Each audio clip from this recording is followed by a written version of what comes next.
Olá, galera. Voltando aí então ao assunto. Vamos usar uma imagenzinha aqui para fazer um pequeno resumo do que a gente falou. Então tá aí os três tipos, né, de RNAs, né? O grandão aqui, ó, o RNA ribossômico, e ele tá lendo essa fita. Que fita é essa? Muito bem. Se você respondeu RNA mensageiro, você acertou. E que estrutura é essa verde? Ouviu alguém ali no fundo? Isso, RNA transportador, muito bem. Então é isso, só estão os três tipos de RNA, fazendo o quê? Construindo a proteína, né? Então aqui estaria ó, o primeiro dos aminoácidos e depois se conectaria com novos aminoácidos para construir aí a proteína, ok? Então tá aí os três tipos de RNA, tá? O RNA mensageiro, que é uma fita com os códons, lembra? Grupinhos de 3 em 3 nucleotídeos, formando ali o códon ou triplets. O RNA transportador, que a gente destaca duas regiões, né, que é a região de leitura dos códons, chamado de anticódon, mas eu nem gosto muito de falar nesse nome, para não causar uma confusão numa tabela que a gente vai falar aí. Esquece esse nome, tá? Anticódon. É só você lembrar que é uma região de leitura de códon e a outra região ali onde ele se liga ao aminoácido, tá bom? E depois aqui as duas unidades, né, subunidade maior e menor do RNA ribossômico, que nada mais é do que ribossomo e que mora lá no citoplasma, grudadinho com o núcleo da célula. Muito bem. Vamos falar agora um pouquinho sobre, vamos voltar a falar um pouquinho de DNA, da fita de DNA. A fita de DNA, cada uma das fitas, ela tem nome. Uma delas, que é a fita, né, a 5 para 3, ela tem nome filamento codificante.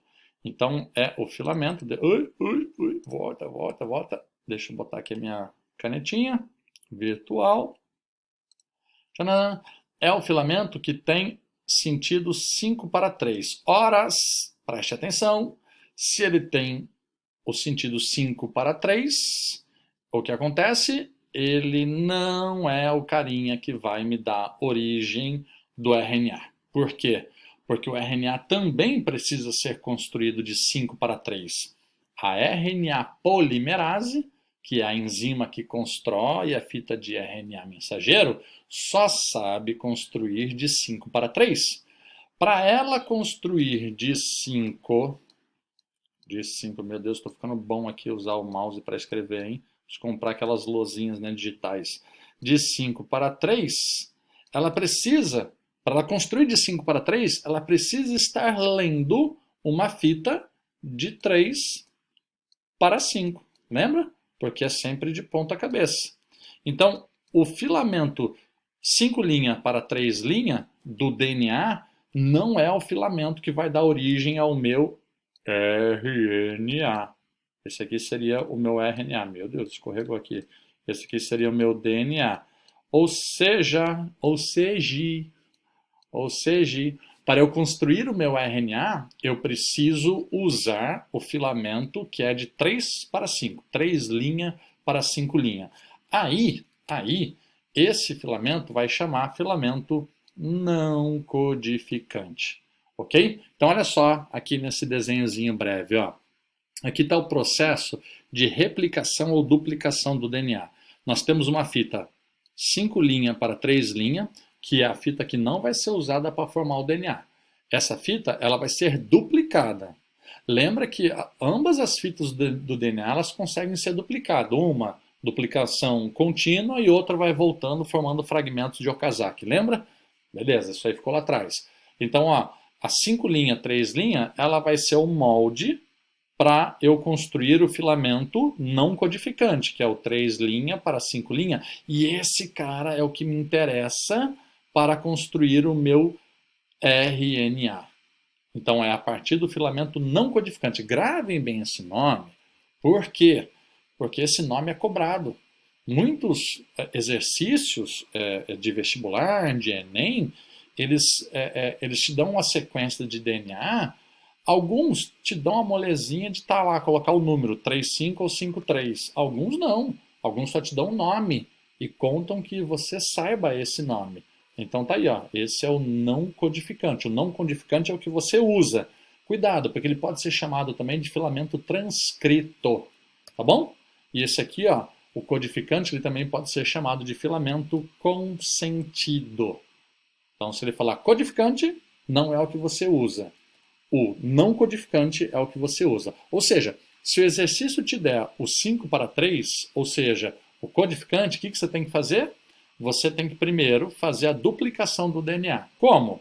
Ué, só colocar as letrinhas correspondentes. Se ele te deu A, T, C, G no codificante, você, opa, Titio Pinto me ensinou. Esse é o codificante. 5 linhas para 3 linhas, eu tenho que fazer a duplicação. O que é isso? Fazer o meu segundo filamento de DNA. Então vamos fazer aqui, ó.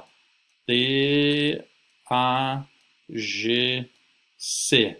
Opa, agora eu tenho o meu filamento não codificante. E este cara é o que me interessa, porque é baseado nele que eu vou construir a minha molécula de RNA. Agora é fácil. Agora eu vou pegar isso aqui, ó, e vou fazer a transcrição. Olha o nome aqui, ó.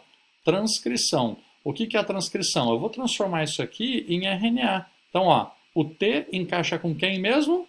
Com A. O A encaixa com quem? T? Não! Cuidado, se você fala T, cuidado, não é T, é U. Uracila. RNA não tem T. G encaixa com C e o C encaixa com G. Olha só uma coisa que interessante, ó. O filamento codificante, ele acaba sendo igual o meu filamento de RNA. Só que com uma mudança. Ele sempre que você fizer uma prova, ele serve até como, sabe, tu fazer uma provinha para ver se você acertou a questão ou não. Compara sempre o codificante, os 5 linhas para 3 linhas, com a sua molécula de RNA. Se eles estiverem iguais, somente mudando o T com U, olha aqui, ó, você acertou o exercício. Aí você pode dar seguimento. Mas sempre compare o seu RNA com o filamento codificante. Cuidado para não confundir, não querer comparar com o não codificante. Se ele tiver igual ao codificante, parã, você acertou. Só troca T pelo U. Professora, posso ir direto? Não! Não pode. Você tem que fazer primeiro a duplicação e depois da duplicação você faz a transcrição. Professor, mas não dá na mesma? Dá na mesma. Só que exercícios que exigem você fazer o desenvolvimento do raciocínio, se você vai direto para ali, eles não corrigem.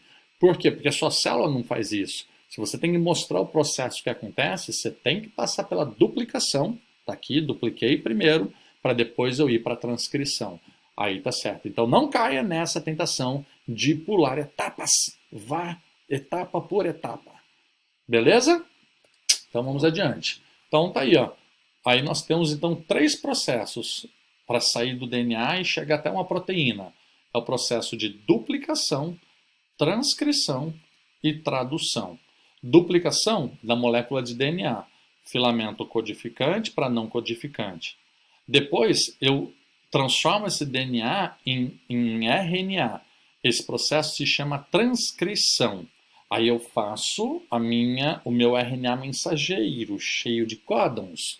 Ok? Depois disso, eu vou pegar esse meu RNA mensageiro e transformar ele numa proteína. Eu vou lendo ele de 3 em 3 códigos, que são os códons, e vou entendendo quais são os aminoácidos que vão ser colocados na proteína. Esse processo é chamado de tradução. Olha aqui, ó. Aqui, eu vou até voltar aqui, ó. É esse último processo aqui, ó. Eu dupliquei aqui o DNA, né? Então aqui, ó, DNA, molécula de DNA, fita dupla. Transcrevi quando eu passei para RNA, beleza, 5:3. E agora, o que eu faço com esses códons, esses grupinhos de 3 em 3 códons aí? Os códons aqui, né, de 3 em 3 nucleotídeos. Eu traduzo. A tradução eu vou ler o que esses códigos significam. Ah, significam lá naquele meu exemplo, o aminoácido A, B, C, D, E, F, G. Ó, deu certinho, até o FG. Beleza, isso aqui agora é tradução, ok? E isso é bem legal. Esse processo se chama, ele é tão importante, ele acontece em todas as células do seu corpo, ele é chamado de dogma central da biologia. Que nome bonito, né? Dogma central da biologia. Parece até filosófico o negócio, né? E aí, gente, nós temos aqui só um resuminho do que eu acabei de falar, de duplicação, transcrição e tradução, mas você já viu que é mumuzinho, tranquilinho de você entender isso tudo. E só lembrando onde cada um acontece. Então, a transcrição, a duplicação e a transcrição acontecem no núcleo. Depois, a tradução, aqui vai formar o RNA mensageiro, lembra? Ele vai sair pelos poros aqui do núcleo, vai lá para o meu citoplasma, encontra o RNA ribossômico e com a ajuda do transportador vai formando a minha proteína, ou seja, o processo de tradução acontece no citoplasma. Fica ligado, hein? Fica ligado que o vestibular Enem pode perguntar isso, onde acontece cada um desses processos da síntese proteica, a produção aí de proteína, ok? Bom, aí olha só o que acontece, gente. Esses códons genéticos, existem 64 tipos de códons diferentes.